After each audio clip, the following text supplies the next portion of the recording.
I got an '04 Camry here. I'm going to show how to install the headlight switch and how it works. There's a link in the description on how to get in here and go through it. Another guy did a great video on that. So there's some grooves on the switch right here and a clip. And there's metal right here and it just slides right on there. So you're just going to work this thing up and you take this metal rail and you get in front of it if at all possible. It's good to go in and then bring it back out. Push against the top of the plastic. And now it's on. What does it get in there? There. Anyways, classic tutorial video that begins at the end, right? Yeah. So now it's on. Just test it up. You can test it before you put it in, but make sure it's all good to go. And just there you go. A screw goes in there.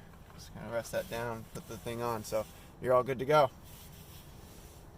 The plastic back on, and when taking it off, you can see that the steering wheel adjustment, you just bring that to the front and then it just fits right on, and then you can just put the whole thing together. So, and there's a screw that goes here and a screw that goes on the other side exactly in the same spot, so you just flip the wheel around, right? So, and that's, yeah, and then there's just some clips, like these clips that go around, so you just push those in, and that's all you have to do. You can just use a flathead screwdriver to kind of pop all the brackets, and then, you know, it's an older car, it doesn't do too much, it's cosmetic. And just a plug for right2repair.org, check it out, it's important. Toyota, as you saw, made this incredibly easy to just pop in one of these new things, these new switches. But that's not how it is going to be in the future, unfortunately.